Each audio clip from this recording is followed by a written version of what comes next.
Who are you? To the show. I'm trying to cover myself. I did not come to the show looking for issues. The show made me think about it. Season 2, episode 1. Yes. They have the new head of Vought, that lady that's being manipulated. They're trying to clearly make a point about how companies use people to make themselves look good. And she wants to use this blind hero to make themselves look good. We're gonna pull through the roof with millennials. Inclusion's a big priority to them right now. Amazing. And then I think we find an ethnic or female, or fingers crossed, an ethnic female to replace the deep, and we're golden.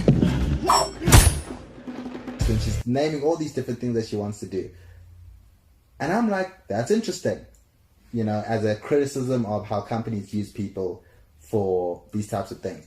The problem is, now that I'm thinking about it, I'm like, wait a minute, we're 2 seasons into the show. Actually, I haven't had any disabled characters in the show. Except, I guess you could say Kimiko with her not speaking. I'm like, that's interesting. And then, Homelander murders the dude. What happens if, I don't know, I do this? Immediately. And I'm like, that's realistic. Homelander would murder that dude. What made you think I would ever allow a cripple into the 7? I'm thinking about it.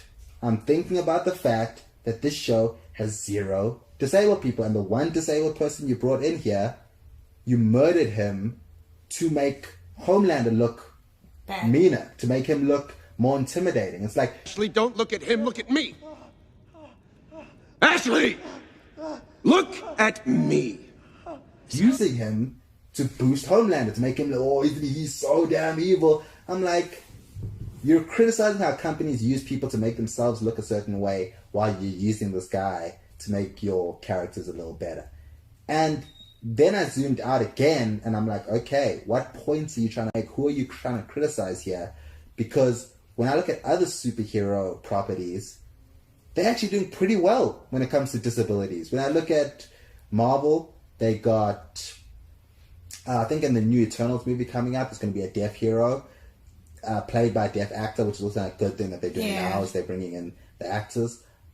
You've got Rhodey in the Iron Man movies, who's in a wheelchair. He can't walk properly without his mechanical whatevers.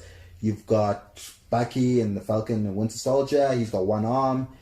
He's got a robotic arm, so that's prosthetic. Like, you've got Daredevil, who's blind. You've got, what other heroes? Like, there's quite a few heroes in the comic books, but even in the movies, there's a couple that are disabled. Same thing with DC. They got Cyborg now. He was like one of the main characters in the new Justice League movie, who was literally in a car accident and lost his legs and shit and then got robotic limbs. Like, that is a prosthetic story. Like, all these other companies are actually doing a pretty good job. Like, not great, could be better. They're still moving forward, but they're doing a pretty good job. I look at the boys and I'm like, y'all ain't done shit. And then you bring in this hero for one point to be like, look at this company using this here, and then boom, you murder him immediately. And I'm just like, huh. Oh, you forgot to mention Marvel bringing in Monica, a black woman. They haven't had a black woman yet. Not yet.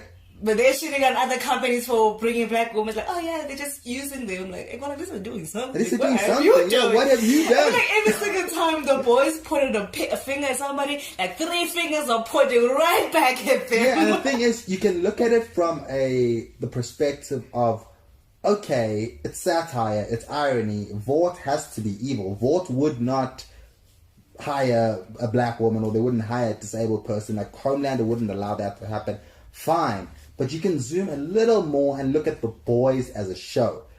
Maybe Vought doesn't have to have a black female hero, but there's no black female characters in this entire show. Maybe they don't have to have a disabled hero, but there's barely any disabled characters in this entire show. So I'm like, you're bringing up all these points, but I feel like you're kind of guilty of them yourself. Like, yep. And again, I don't know if this is some fucking 5D chess, some writer out there that's like, go ahead, make it easy. Yeah, there could be some writer out there that's like, can I please have a disabled character? And his boss is like, no, and he's like, fine, then I'm gonna shit on bosses that don't like let their people bring in disabled people. Like, it's possible, man. Probably that's some writer that's like, hey, man, if I can put him in just for one scene, I'll put him in there. And I'll make my point about how these companies are not letting us do what we want to do. Maybe. I doubt it, though. And I'm not sure. Because there's so many of these things, I'm like, I don't know, like, how self-aware these writers / companies / properties really are.